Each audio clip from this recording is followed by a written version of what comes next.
April's good സ്റ്റോറീസിലേക്ക് ഏവർക്കും സ്വാഗതം.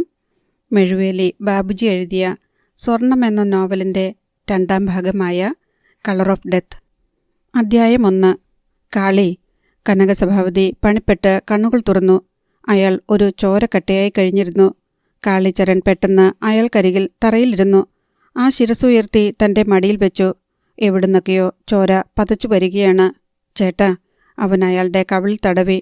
കാളി. കനകസഭാപതി അവൻ്റെ കയ്യിൽ പിടിമുറുക്കി. പെട്ടെന്ന് ആ വിരലുകൾ അയയുന്നതും അത് വഴുതിപ്പോകുന്നതും അവനറിഞ്ഞു. കാളിച്ചരൺ ഒന്ന് കിടുങ്ങി. ധനരാജെ, പിടിക്ക്, വേഗം! അവൻ തിടുക്കപ്പെട്ടു. എല്ലാവരും ചേർന്ന് വേഗം കനകസഭാപതിയെ എടുത്ത് ഹോസ്പിറ്റലിലേക്ക് കയറ്റി. ഡോക്ടർ വേഗം എത്തി അയാളെ പരിശോധിച്ചു. I am sorry. കനകസഭാപതിയുടെ കണ്ണുകൾ ഡോക്ടർ തിരുമ്മിയടച്ചു. കാളിച്ചരണിൻ്റെ കണ്ണുകൾ നീറി. 2 വലിയ തുള്ളികൾ കവിളിലേക്കിറ്റു. മിഴികൾ പൂട്ടി കാളിയൊന്ന് തല കുടഞ്ഞു. ഹോ! തുടർന്ന് പഴനിവേലിനെ നോക്കി. ആരായിരുന്നു അവര്? തിമ്മക്കയും രുദ്രേഷ് ഗൗഡയും. കാളി കാറ്റിൽപ്പെട്ട മരം പോലെ ഉലഞ്ഞു. താൻ കരുതിയതുപോലെ തിമ്മക്ക തിരിച്ചടിച്ചിരിക്കുന്നു. തനിക്ക് വേണ്ടി ഒരു രക്തസാക്ഷി കൂടി. ഇതിങ്ങനെ വിട്ടാൽ പറ്റില്ല, അവൻ തീർച്ചപ്പെടുത്തി. എന്തിനും ഒരു അന്ത്യമുണ്ടായേ പറ്റൂ. അല്ലെങ്കിൽ അവർ ഓരോരുത്തരെയായി തെരഞ്ഞുപിടിച്ച് തീർത്തുകൊണ്ടിരിക്കും. കാളിച്ചരണിൻ്റെ തലച്ചോറിൽ വെടിമരുന്ന് പുകഞ്ഞു. കനകസഭാപതിയുടെ ഭാര്യയെയും കുഞ്ഞുങ്ങളെയും കുറിച്ച് അവനോർത്തു. കാളിച്ചര. പിന്നിൽ നിന്ന് ഒരു കൈ അവൻ്റെ തോളിൽ പതിഞ്ഞു. കാളി തല മാത്രം തിരിച്ചു. പഴനിവേൽ. തളരാനുള്ള നേരമല്ല ഇത്. വിധിയെന്ന് പറഞ്ഞ് സമാധാനിക്കാനും കഴിയില്ല. തിരിച്ചടിക്കാൻ ഞാനുണ്ട് കൂടെ. എനിക്കാണെങ്കിൽ ബന്ധുക്കളോ കുടുംബമോ ഇല്ല. അയാളുടെ കണ്ണുകളിൽ 2 തീപ്പൊരികൾ തിളങ്ങുന്നത് കാളി കണ്ടു. മറുപടി പറയാതെ അവൻ സെൽഫോൺ എടുത്ത് SP മഹിപാൽ യാദവിൻ്റെ നമ്പറിൽ കുത്തി. തിമ്മക്കയുടെ ചതുര ബംഗ്ലാവ്. രുദ്രേഷ് ഗൗഡയും അവരും കനകസഭാപതിയുടെ അന്ത്യം കുറിച്ചിട്ട് മടങ്ങിയെത്തിയതേയുള്ളൂ. 2 ഡോക്ടർമാർ ഉണ്ടായിരുന്നു ഹാളിൽ. ബസന്തരാജനും പുട്ടുരാജനും ചൗഡയ്യയ്ക്കും ഡ്രിപ്പ് നൽകിക്കൊണ്ടിരിക്കുകയാണവർ. മൂവരും നല്ല ഉറക്കത്തിൽ. രുദ്രേഷ് ഗൗഡ ഡോക്ടർമാരെ നോക്കി. ഇവരുടെ മദ്യത്തിൻ്റെ കെട്ട് എപ്പോൾ മാറും? ഡോക്ടർമാർ വിനയാന്വിതരായി. ഏറിയാൽ 2 മണിക്കൂർ. ഉറക്കമുണരുമ്പോൾ നോർമലായിരിക്കും. രുദ്രേഷ് കനപ്പിച്ചു മൂളി. ഗൗഡയിരിക്ക് പറഞ്ഞിട്ട് തിമ്മക്ക അകത്തേക്ക് പോയി. അവർ പരിചാരകരോട് ഉച്ചത്തിൽ സംസാരിക്കുന്നത് അയാൾ കേട്ടു. രുദ്രേഷ് ഗൗഡ ഒരു ചുരുട്ട് കത്തിച്ച് പുകയൂതി. പല്ലുകൾ അനങ്ങുമ്പോൾ ഇപ്പോൾ നല്ല വേദനയുണ്ട്. 2 മിനിറ്റിന് ശേഷം തിമ്മക്ക തിരികെ വന്നു. രുദ്രേഷേ, നാളെ എൻ്റെ പരാജയത്തെക്കുറിച്ച് എല്ലാവരും അറിയും. അവർ അയാൾക്കെതിരെയിരുന്നു. അതുകൊണ്ട് തിരിച്ചടികൾ വേഗത്തിലാക്കണം. എൻ്റെ ഏത് സഹായവും ഉണ്ടാകുമെന്നറിയാലോ. ഒന്ന് പറഞ്ഞാൽ മതി. അയാൾ ചുരുട്ട് ആഷ്ട്രയിൽ കുത്തിത്തിരികി. അത് പോരാ രുദ്രേഷ്. പക തീർക്കുന്നത് ഞാൻ നേരിട്ട് തന്നെ ആയിരിക്കണം. നാളത്തേക്ക് ഇവന്മാർ നേരെയാകുമല്ലോ. അവർ മക്കളുടെ നേർക്കൊന്ന് പാളി നോക്കി. എന്നാലും അതുപോരാ. കട്ടാരി പാണ്ഡ്യൻ ഇവിടെ ഉണ്ടായിരുന്നെങ്കിൽ ഇങ്ങനെയൊന്നും സംഭവിക്കില്ലായിരുന്നു. അവർ പെട്ടെന്നോർത്തു. ഇന്ന് രാവിലെ കേരളത്തിലെ പോലീസ് സ്റ്റേഷനിൽ നിന്ന് അവനെയും കൂട്ടരെയും വിട്ടതാണല്ലോ. ഒരുപക്ഷെ ഇങ്ങോട്ടുള്ള യാത്രയിലായിരിക്കും. എവിടെ എത്തിയെന്നറിയണം. പൊടുന്നനെ തൻ്റെ ഫോൺ ജനങ്ങൾ തകർത്തല്ലോ എന്ന് തിമ്മക്ക ഓർത്തു. ചുറ്റും നോക്കിയ തിമ്മക്ക കണ്ടു ടീപ്പോയിൽ കിടക്കുന്ന വസന്തരാജിൻ്റെ ഫോൺ. അവർ അതെടുത്ത് ഡിസ്പ്ലേ ഓപ്പൺ ചെയ്തു. അപ്പോൾ അവരുടെ കണ്ണുകൾ വികസിച്ചു. കട്ടാരി പാണ്ഡ്യൻ ഇങ്ങോട്ട് വിളിച്ചിട്ടുണ്ട്. വസന്തരാജ് ഉണർന്നു കഴിഞ്ഞ് വിവരം അറിയാനുള്ള ക്ഷമയില്ലായിരുന്നു തിമ്മക്കയ്ക്ക്. അവർ ആ നമ്പറിലേക്ക് തന്നെ കോൾ അയച്ചു. മറയൂർ. തൻ്റെ പോക്കറ്റിൽ കിടന്നിരുന്ന ഫോൺ റിങ് ചെയ്തപ്പോൾ കട്ടാരി പാണ്ഡ്യൻ വല്ലാതെ കിടുങ്ങി. അത് ആരെന്ന് പോലും നോക്കാതെ അയാൾ സൈലന്റ് മോഡിലാക്കി. കോവിൽ കടവിൽ ആക്സിഡന്റ് നടന്നതിന് തൊട്ടരികിൽ തന്നെ ഉണ്ടായിരുന്നു അയാൾ. റോഡിൽ നിന്ന് പാമ്പാർ നദിയുടെ തീരത്തേക്ക് മാറി പൊന്തക്കാടുകൾക്കിടയിൽ മറഞ്ഞിരിക്കുകയാണ്. ആളുകൾ നദിയിലേക്ക് ഇറങ്ങുന്നത് അയാൾ കണ്ടു. തകർന്ന പാലത്തിൻ്റെ കൈവരികൾക്കരികിൽ നിന്ന് കുറേ പേർ നദിയിലേക്ക് ടോർച്ച് തെളിച്ചു കൊടുക്കുന്നു. പരിസരവാസികളെല്ലാം അവിടേക്ക് വന്നുകൊണ്ടിരുന്നു. ആരും രക്ഷപ്പെടാനിടയില്ല. ഭയങ്കര ഒഴുക്ക. അവർ പറയുന്നത് കട്ടാരി പാണ്ഡ്യൻ കേട്ടു. അയാൾ ഒരിക്കൽ കൂടി നദിയിലേക്ക് ശ്രദ്ധിച്ചു. ജീപ്പ് അല്പം പോലും പുറത്തു കാണുന്നില്ല. അതിനു മുകളിലൂടെ വെള്ളം കുത്തിപ്പായുന്നു. ജലത്തിൻ്റെ ചലനത്തിൽ നിന്ന് ഒന്നുകൂടി മനസ്സിലാകും. ജീപ്പ് പാറകളിൽ തട്ടി മെല്ലെ താഴേക്ക് നീങ്ങുന്നു. മീനുകൾ കുത്തിമറിയുന്നത് പോലെ. അടിയിൽ ചില പിടച്ചിലുകൾ കാണാം. കട്ടാരി പാണ്ഡ്യന് ശ്വാസം വിലങ്ങി. തൻ്റെ ആളുകൾ. അനേകം ടോർച്ചുകളുടെ വെളിച്ചം ജീപ്പ് കിടക്കുന്നിടത്തേക്ക് പതിയുന്നുണ്ട്. പെട്ടെന്ന് നടക്കുന്ന ഒരു കാഴ്ച. ഒരു കൈ വെള്ളത്തിന് മുകളിലേക്ക് ഉയർന്നു വരുന്നു. അതാ ആരോ ഒരാൾ ജീവനോടുണ്ട്. ജനം അലറി വിളിച്ചു. ഒപ്പം നദിയിലേക്ക് ഇറങ്ങിയവർക്ക് ഒരു മുന്നറിയിപ്പും കൊടുത്തു. ആരും അവിടേക്ക് പോകരുത്, പാറയിടുക്കിൽ കുടുങ്ങിപ്പോകും. അറിയാമല്ലോ, പറ്റുമെങ്കിൽ വല്ല കയറോ മറ്റോ ഇട്ടുകൊടുക്ക്. കൈക്ക് പിന്നാലെ ഒരു തലകൂടി ഉയർന്നു വന്നു. അതാരാണെന്ന് വെള്ളപ്പാച്ചിലിനിടയിൽ കട്ടാരിപ്പാണ്ടിന് മനസ്സിലായില്ല. അടുത്ത നിമിഷം ആ മനുഷ്യൻ വെള്ളപ്പാച്ചിലിൽ ഒരു ബൊമ്മ കണക്കെ പാറകളിൽ തട്ടി താഴേക്ക് പോയി. ജീവിതത്തിൽ ആദ്യമായി കട്ടാരിപ്പാണ്ഡ്യൻ ദൈവത്തെ വിളിച്ചു. അയാളെ രക്ഷിക്കാൻ പക്ഷേ ചെയ്തു കൂട്ടിയ പാപങ്ങളുടെ കനം കൊണ്ടാവാം ദൈവം ആ പ്രാർത്ഥന കേട്ടില്ല. ഇറക്കമിറങ്ങി ഒരു കറുത്ത സുമോ അവിടേക്ക് വന്നു. പാലത്തിനരികിൽ അത് ബ്രേക്കിട്ടു. മഴക്കോട്ടും തൊപ്പിയും അണിഞ്ഞ ഒരാൾ ഇറങ്ങി. കട്ടാരിപ്പാണ്ഡ്യൻ അയാളെ കണ്ടു ഞെട്ടി. തൻ്റെ ശത്രു, തീർക്കണം അവനെ ഈ നിമിഷം. അയാളുടെ ഉള്ളിൽ പക പുളഞ്ഞു. പാൻസിൻ്റെ പോക്കറ്റിൽ കൈകടത്തി റിവോൾവർ വലിച്ചെടുക്കാനാഞ്ഞു. പക്ഷേ അതവിടെ ഉണ്ടായിരുന്നില്ല. ബൊലൂറോയിൽ നിന്ന് ചാടിയ നേരത്ത് അത് നഷ്ടപ്പെട്ടിരിക്കും. കട്ടാരിപ്പാണ്ടിന് ഇച്ഛാഭംഗം തോന്നി. ജീപ്പിൽ നിന്ന് ഇറങ്ങിയ മനുഷ്യനിൽ നിന്ന് അയാൾ കണ്ണുകൾ പറിച്ചില്ല. ക്ഷേത്രത്തിന് മുന്നിലെ വെളിച്ചത്തിൽ അയാളെ തിരിച്ചറിയാനുമായില്ല. നൂലുപോലെ പെയ്തുകൊണ്ടിരുന്ന മഴയ്ക്ക് പെട്ടെന്ന് ശക്തിയേറി. ഇടിമിന്നലുകൾ ഇരുട്ടിൻ്റെ കരിമ്പടത്തെ പിളർത്തി. ആ മനുഷ്യൻ കൂടി നിൽക്കുന്നവരോട് എന്തൊക്കെയോ തിരക്കുന്നതും സംശയം തീരാത്തതുപോലെ ചുറ്റും നോക്കുന്നതും കട്ടാരിപ്പാണ്ഡ്യൻ ശ്രദ്ധിച്ചു. ആരോ ഫോൺ ചെയ്തതനുസരിച്ച് ഫയർ വാഗൺ പാഞ്ഞെത്തി. സെർച്ച് ലൈറ്റുകൾ തെളിഞ്ഞു. നദിയിൽ പകൽ പോലെ വെളിച്ചം. കട്ടാരിപ്പാണ്ഡ്യൻ പിന്നോട്ടിഴഞ്ഞു. തന്നെ ആരെങ്കിലും കണ്ടാൽ ഒപ്പം വന്നവരെ ഇനി പ്രതീക്ഷിച്ചിട്ട് കാര്യമില്ല. മഴ പിന്നെയും കനത്തു. ഇടിമിന്നലുകളും. ഇരുളിൻ്റെ മറപറ്റി അയാൾ ചരിവിലൂടെ റോഡിന് സമാന്തരമായി മുകളിലേക്ക് നടന്നു. പിന്നെ തങ്ങൾ വന്ന റോഡിൽ കയറി. പോക്കറ്റിൽ പലതവണ ഫോൺ വിറകൊണ്ടത് അറിഞ്ഞിരുന്നു. എടുത്തു നോക്കണമെങ്കിൽ എവിടെയെങ്കിലും ഒന്ന് സുരക്ഷിതമായി ഒന്നിരിക്കണം. അയാൾ മറയൂർ ഹയർ സെക്കൻഡറി സ്കൂളിന് താഴെയെത്തി. ആ വളവിൽ നിന്നാണ് തങ്ങൾ നേരെ പോയത്. തൊട്ടരികിൽ കരിമ്പിൻ തോട്ടം കണ്ടു. ഇടയ്ക്കിടെ ഉണ്ടാകുന്ന മിന്നലിൻ്റെ വെളിച്ചത്തിൽ നനഞ്ഞ കരിമ്പിൻ പൂക്കൾ വെള്ളക്കൊക്കുകളെപ്പോലെ തോന്നിച്ചു. ഒളിക്കാൻ നല്ലൊരു സ്ഥലമില്ല. കട്ടാരിപ്പാണ്ഡ്യൻ കരിമ്പിൻ തോട്ടത്തിലേക്ക് നൂർന്നു കയറി. കരിമ്പോലകൾ ഉറിഞ്ഞു. ശരീരം മുറിഞ്ഞു നീറി. ഒന്നും കാര്യമാക്കിയില്ല. 20 അടി അകലത്തിൽ ഒരു ഷെഡിൻ്റെ ഇരുണ്ട രൂപം കണ്ടു. അയാൾ അവിടെ ചെന്ന് കയറി. ഒരു ശർക്കര ആലയായിരുന്നു അത്. കഴിഞ്ഞ സീസണിൽ ഉപയോഗിച്ച ശേഷം അടുത്ത സീസണിലേക്ക് നിർത്തിയിരിക്കുകയാണെന്ന് മനസ്സിലായി. മൊബൈലിലെ ടോർച്ച് മിന്നിച്ച് അയാൾ നോക്കി. ഒരു ഭാഗത്ത് ഉണങ്ങിയ കരിമ്പോലകൾ കെട്ടിവച്ചിരിക്കുന്നു. പാദപതന ശബ്ദമറിഞ്ഞ് അതിനടിയിൽ നിന്ന് ഒരു കറുത്ത പാമ്പ് പുറത്തേക്ക് ഇഴഞ്ഞിറങ്ങി. കട്ടാരിപ്പാണ്ടിന് ഉൾക്കിടലമുണ്ടായി. പാമ്പ് മഴയിലൂടെ കരിമ്പൻ കാട്ടിൽ മറിഞ്ഞു. അയാൾ ഒരു കരിമ്പോലക്കെട്ട് വലിച്ചിട്ട് അതിനു മീതെയിരുന്നു. പിന്നെ ഫോൺ എടുത്തു നോക്കി. 6 മിസ്ഡ് കോളുകൾ. 6 വസന്തരാജിൻ്റെ ഫോണിൽ നിന്ന്. അയാൾ ഉടൻ തിരിച്ചു വിളിച്ചു. രണ്ടാമത്തെ ബെല്ലിന് അറ്റൻഡ് ചെയ്യപ്പെട്ടു. ആദ്യം അപ്പുറത്തുനിന്ന് കേട്ടത് കന്നഡയിലെ ഒരു പുഴുത്ത തെറിയാണ്. തിമ്മക്കയുടെ പാമ്പ് ചീറ്റുന്നത് പോലെയുള്ള ശബ്ദം. കട്ടാരിപ്പാണ്ഡ്യൻ നമ്പരുന്നു. മാഡം. നാറി, നീയൊക്കെ എവിടെ പോയി കിടക്കുവാടാ? അവിടെ നിന്ന് പുറപ്പെട്ടതനുസരിച്ച് ഇവിടെ എത്താനുള്ള നേരം കഴിഞ്ഞല്ലോ. മാഡം, ഞാൻ. അയാൾ പരുങ്ങി. കുടിച്ച് കൂത്താടി നടക്കുവാണോടാ? അല്ല മാഡം, ഞങ്ങൾ അപകടത്തില. അപ്പുറത്ത് നിന്ന് ഞെട്ടൽ. എന്താണെന്ന് പറ. ഒറ്റ ശ്വാസത്തിൽ കട്ടാരിപ്പാണ്ഡ്യൻ കാര്യം ചുരുക്കി പറഞ്ഞു. 1-2 നിമിഷത്തേക്ക് തിമ്മക്കയുടെ മറുപടി കിട്ടിയില്ല. പിന്നെ ശാന്തമായ ചോദ്യം. അവരെ ഇനി ജീവനോടെ കിട്ടില്ലേ? ഇല്ല. അയാളുടെ ശബ്ദം ചിലമ്പി. തിമ്മക്ക കനപ്പിച്ചു മൂളി. പോയവർ പോട്ടെടാ. അവർക്കു വേണ്ടി പരിതപിച്ച് കണ്ണീരൊഴുക്കാനുള്ള നേരമല്ലിത്. നീ എത്രയും വേഗം ഇവിടെ എത്തണം. നിന്നെക്കൊണ്ട് ഇവിടെ അത്യാവശ്യമുണ്ട്. കട്ടാരിപ്പാണ്ടിന് കാര്യത്തിൻ്റെ ഗൗരവം മനസ്സിലായി. മാഡം, ഒരു വണ്ടിയില്ലാതെ? വണ്ടിയൊക്കെ വന്നോളും. നീ എവിടെയാണെന്ന് പറ. അതെനിക്കും അറിയില്ല. മറയൂരിൽ എവിടെയോ ആണ്. ഒരു കരിമ്പിൻ തോട്ടത്തിൽ. എന്തെങ്കിലും സൂചന കിട്ടണമെങ്കിൽ നേരം പുലരണം. ഇപ്പോൾ ഞാൻ പുറത്തിറങ്ങിയാൽ അവൻ പിടിക്കും. ഉറപ്പാ. എൻ്റെ കയ്യിൽ ഒരായുധം പോലുമില്ല. പിന്നെയും ഒരു നിമിഷത്തെ മൗനത്തിനു ശേഷം തിമ്മക്കയുടെ നിർദ്ദേശം. രാവിലെ കൃത്യമായ സ്പോട്ടെറിഞ്ഞ് എന്നെ വിളിക്ക്. ഹെലികോപ്റ്റർ അയച്ചു തരാം. ശരി മാഡം. ഫോൺ കട്ടാക്കിയിട്ട് അയാൾ പിന്നിൽ അട്ടിയിട്ടിരുന്ന കരിമ്പോലകളിലേക്ക് ചാരി. എന്തോ ശബ്ദം കേട്ട് കട്ടാരിപ്പാണ്ഡ്യൻ കണ്ണു തുറന്നപ്പോൾ എല്ലായിടത്തും വെളിച്ചം. മഴയില്ല. പക്ഷേ കനത്ത മഞ്ഞിൽ കുറച്ചകലെയുള്ള കാഴ്ചകൾ പോലും വ്യക്തമല്ല. നനഞ്ഞ വസ്ത്രങ്ങൾ ശരീരത്തോട് ഒട്ടി ഉണങ്ങിയിരുന്നു. പക്ഷെ അയാളുടെ മൂക്കടച്ചു. ശരീരത്തിന് പൊള്ളുന്ന ചൂട്, നേരിയ വിറയലും. തനിക്ക് പനിയാണെന്ന് കട്ടാരിപ്പാണ്ഡ്യൻ അറിഞ്ഞു. ഇത്തിരി ചൂടുവെള്ളം അല്ലെങ്കിൽ മദ്യം. ഏതെങ്കിലും ഒന്ന് കിട്ടിയില്ലെങ്കിൽ താൻ ഇവിടെ തന്നെ കുടുങ്ങിപ്പോകുമെന്ന് അയാൾക്കുറപ്പായി. പെട്ടെന്ന് കരിമ്പോലകൾക്ക് നടുവിലൂടെ ഒരു ചുവപ്പ് അയാളുടെ കണ്ണിലുടക്കി. കട്ടാരി പാണ്ഡ്യൻ എഴുന്നേറ്റ് നിന്ന് സൂക്ഷിച്ചു നോക്കി.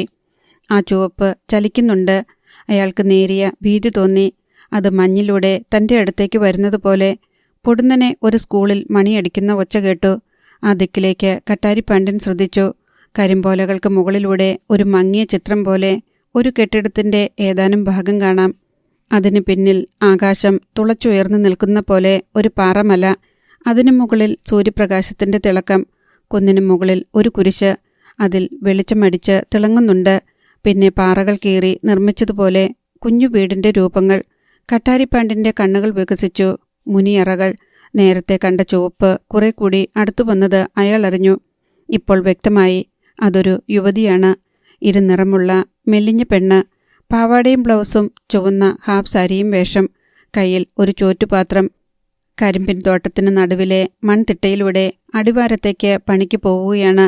കട്ടാരിപ്പാണ്ടിൻ്റെ ഉള്ളിൽ ആസക്തിയുടെ നെരിപ്പോട് പുകഞ്ഞു. തൻ്റെ ഉണർവ് വീണ്ടെടുക്കാൻ പറ്റിയ മരുന്ന്.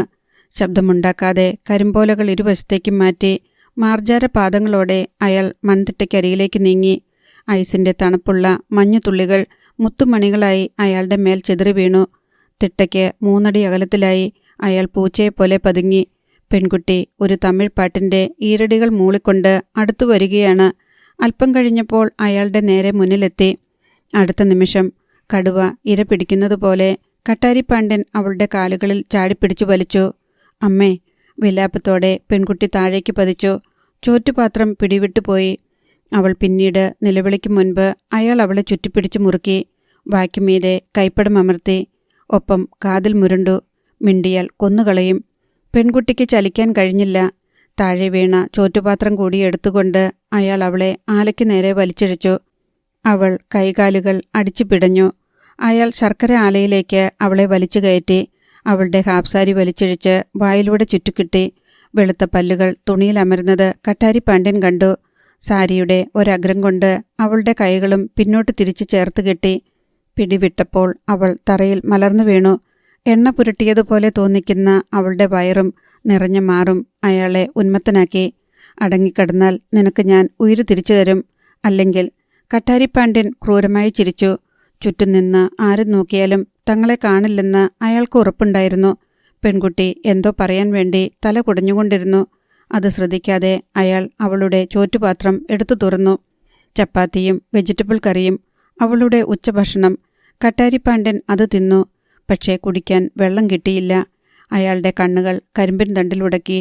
ഒരു കരിമ്പ് വലിച്ചൊടിച്ച് അയാൾ കടിച്ചുകീറി ചവച്ചു. തണുത്ത് മധുരമുള്ള നീര് തൊണ്ടയിലൂടെ ഇറങ്ങിയപ്പോൾ ഒരു പ്രത്യേക സുഖം.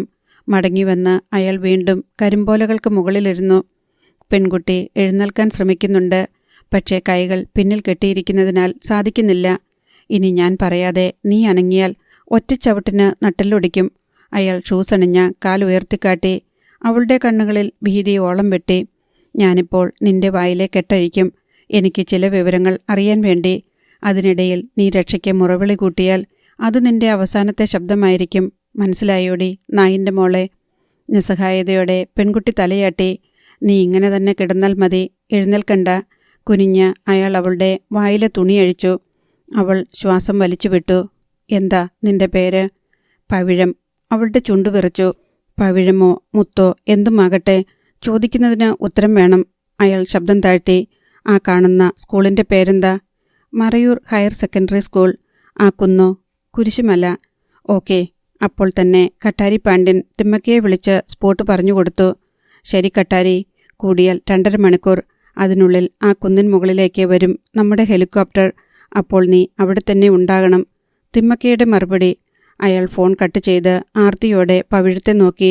പിന്നെ വീണ്ടും അവളുടെ വായ് മൂടിക്കെട്ടി. 2.5 മണിക്കൂർ എനിക്കുണ്ട് പവിഴം. ആ നേരം കൊണ്ട് നിന്നെ ഞാൻ പരിചയപ്പെടാൻ പോവുകയാ. അയാൾ തറയിലിരുന്നു. പിന്നെ അവളുടെ വയറിന് മീതെ ഒന്ന് തടവി. അരുതേ എന്ന ഭാവത്തിൽ പെൺകുട്ടി കാലുകൾ അടച്ചു പിടിച്ചു. അപ്പോൾ കാലുകളിൽ നിന്ന് വസ്ത്രം അല്പം മാറി. കട്ടാരിപ്പാണ്ഡ്യൻ്റെ കണ്ണുകളിൽ ആസക്തിയുടെ നക്ഷത്രങ്ങൾ മിന്നി. അധ്യായം 2. പവിഴം. കട്ടാരിപ്പാണ്ഡ്യൻ അവളുടെ താടിയിൽ ഒന്ന് നുള്ളി. നീ വിവാഹിതയല്ലെന്ന് എനിക്കുറപ്പാ. പുരുഷന്റെ സാമീപ്യം ഇതേവരെ അറിഞ്ഞിട്ടില്ലെന്നും തീർച്ച. അതുകൊണ്ട് നിനക്കൊരു ഗുരുവാകുവാ ഞാൻ. പവിഴം അരുതെന്ന ഭാവത്തിൽ തലയടിച്ചു. കട്ടാരിപ്പാണ്ഡ്യൻ അത് ശ്രദ്ധിച്ചതേയില്ല. കൈനീട്ടി അവളുടെ പാവാടച്ചരടിൽ പിടിച്ച് ഒറ്റവലി. അതഴിഞ്ഞുപോയി. തൊണ്ടയിൽ ഉടക്കിപ്പോയ ഒരു ശബ്ദം അവളിൽ നിന്ന് പുറത്തു വന്നു. അവൾ വീണ്ടും കാലുകൾ അടിച്ചു പിടിഞ്ഞു. അടങ്ങിക്കിടക്കാൻ ഇനി പ്രത്യേകം പറയണോടി? ചോദിച്ചതും കട്ടാരിപ്പാണ്ഡ്യൻ കൈവീശി ഒറ്റയടി. കഴുത്തൊടിഞ്ഞതുപോലെ അവളുടെ ശിരസ് ഒരു വശത്തേക്ക് ചെരിഞ്ഞു. അയാൾ യാതൊരു തിടുക്കവും കൂടാതെ അവളുടെ പാവാട നീക്കം ചെയ്യാൻ ഭാവിക്കുകയായിരുന്നു. അടുത്ത നിമിഷം കരിമ്പിൻ ചെടികൾ വല്ലാതെ ഉലയുന്ന ഒച്ച. ഉണക്കക്കരിമ്പോലകൾ തറയിൽ ഞെരിഞ്ഞു. കട്ടാരിപ്പാണ്ഡ്യൻ നടുക്കത്തോടെ വെട്ടിത്തിരിഞ്ഞു. കരിമ്പിൻ തോട്ടത്തിലൂടെ ഒരു ചീറ്റപ്പുലി ചാടി വരുന്നത് പോലെയാണ് അയാൾക്ക് ആദ്യം തോന്നിയത്. അടുത്ത സെക്കൻഡിൽ തിരിച്ചറിഞ്ഞു, അതൊരു മനുഷ്യനാണ്. പാൻസിനും ഷർട്ടിനും മീതെ അയാൾ നീളമുള്ള ഒരു കറുത്ത ജാക്കറ്റ് ധരിച്ചിരുന്നു. പവിഴത്തെ വിട്ട് കട്ടാരിപ്പാണ്ഡ്യൻ ചാടി എഴുന്നേറ്റു. എന്നാൽ വൈകിപ്പോയി. ശർക്കര ആലയിലേക്ക് പറന്നെത്തിയ ആൾ ഒരു കാലുയർത്തി ഷൂസ് അണിഞ്ഞ പാദം കട്ടാരിപ്പാണ്ഡ്യൻ്റെ നെഞ്ചിൽ ഊക്കോടെ പതിപ്പിച്ചു. അയാൾ തറയിൽ വീണുരുണ്ട് കരിമ്പോലക്കെട്ടിൽ ചെന്ന് ഇടിച്ചു നിന്നു. ആഗതൻ പെട്ടെന്ന് പവിഴത്തെ പിടിച്ചുയർത്തി അവളുടെ കൈകളിലെ കെട്ടഴിച്ചു. അങ്ങോട്ട് നീങ്ങി നിന്നോടി.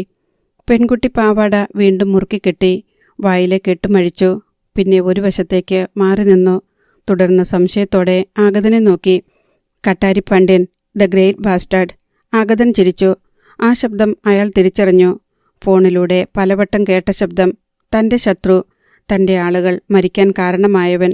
കോപതാപങ്ങളോടെ കരുതലോടെ കട്ടാരിപ്പാണ്ഡ്യൻ എഴുന്നേറ്റു. രണ്ട് കടുവകളെപ്പോലെ അവർ പരസ്പരം നോക്കി. ഇയാളെ എവിടെയോ വെച്ച് കണ്ടിട്ടുണ്ടെന്ന് കട്ടാരിപ്പാണ്ഡ്യൻ ചിന്തിച്ചു. പണ്ട് എപ്പോഴോ. നിനക്കെന്നെ മനസ്സിലായി കാണില്ലെന്നറിയാം. അയാൾ പല്ലുകടിച്ച് ചിരിച്ചു. പക്ഷേ നിന്റെ തിമ്മക്ക മാഡം എന്നെ മറക്കാനിടയില്ല. രുദ്രേഷ് ഗൗഡ എന്ന ഭൂലോക ചെറ്റയും മറന്നിരിക്കില്ല. അവരെ നേരിടും മുൻപ് അവരുടെ എച്ചിൽപ്പെട്ടികളെ ഒതുക്കാനാ എൻ്റെ തീരുമാനം. എടാ, കട്ടാരിപ്പാണ്ഡ്യൻ എന്തോ പറയാനഞ്ഞു. നീ മിണ്ടരുത്. അയാൾ കൈ ചൂണ്ടി. നിനക്ക് മിണ്ടാൻ അവസരം തരും പിന്നീട്. അയാൾ തുടർന്നു. നിന്റെ കൂടെയുള്ളവർ പാമ്പാർ നദിയിൽ പലയിടത്തായി ചത്തുമലച്ച് പാറകൾക്കിടയിൽ ഇരിപ്പുണ്ട്. ഫയർഫോഴ്സും പോലീസും അവരെയൊക്കെ വലിച്ച് കരയ്ക്ക് കയറ്റിക്കൊണ്ടിരിക്കുകയാ. കട്ടാരിപ്പാണ്ഡ്യൻ്റെ ഉടൽ ഒന്ന് വിറകൊണ്ടു. രോഷം തീജ്വാലയായി ഞരമ്പുകളിലൂടെ പാഞ്ഞു. എന്നാൽ നിന്നെയും ഞാൻ അവരുടെ വഴിക്ക് വിടുമിടാ.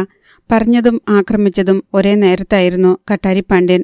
ആഗതൻ നെഞ്ചിൽ ചവിട്ടേറ്റ് വില്ലുപോലെ വളഞ്ഞ് കരിമ്പൻ തോട്ടത്തിലേക്ക് വീണു. അയാൾക്ക് മീതെ കട്ടാരിപ്പാണ്ഡ്യനും പറന്നിറങ്ങി. നെഞ്ചിലിരുന്നു കൊണ്ട് കൈവീശി ഇരു കവിളുകളിലും മാറി മാറി അടിച്ചു. കൈ നീട്ടി അയാൾ കട്ടാരിപ്പാണ്ഡ്യൻ്റെ കഴുത്തിന് പിടിച്ചു. ഒരു കയർ ചുറ്റിപ്പിടിക്കുന്നതുപോലെയായിരുന്നു അത്. കട്ടാരിയുടെ കഴുത്തിലെ കശേരുക്കൾ ഞെരിഞ്ഞു. അയാളുടെ വായ് തുറക്കപ്പെടുകയും കണ്ണു തള്ളുകയും ചെയ്തു. രണ്ട് കൈകൾ കൊണ്ടും പിടിച്ചു മാറ്റാൻ ശ്രമിച്ചിട്ടും കട്ടാരിക്ക് ആ വിരലുകൾ അകറ്റാൻ കഴിഞ്ഞില്ല. കിടന്നുകൊണ്ട് തന്നെ ആ മനുഷ്യൻ ഇടം കയ്യാൽ ഒറ്റയടി. കട്ടാരിയുടെ നെഞ്ചിന് നടുവിൽ. കട്ടാരി ഒരു കവിൾ ചോര കമിട്ടി. അത് അയാളുടെ ശരീരത്തിലേക്ക് വീണു. പ്രാണവെപ്രാളത്തോടെ കട്ടാരിപ്പാണ്ഡ്യൻ പിടഞ്ഞു. ആഗതൻ്റെ മുഖം അള്ളിപ്പറിച്ചു. പിടിവിടാതെ തന്നെ അയാൾ കട്ടാരിയെ കരിമ്പൻ തോട്ടത്തിലേക്ക് മറിച്ചു. ഇരുവരും കൂടി അവിടെ കിടന്നുരുണ്ടു. കരിമ്പിൻ ചെടികൾ ഒടിഞ്ഞു വീണു. രണ്ട് കാട്ടുമൃഗങ്ങൾ തമ്മിലുള്ള പോരാട്ടം പോലെ. പവിഴം അത് കണ്ട് ആലില പോലെ വിറച്ചു.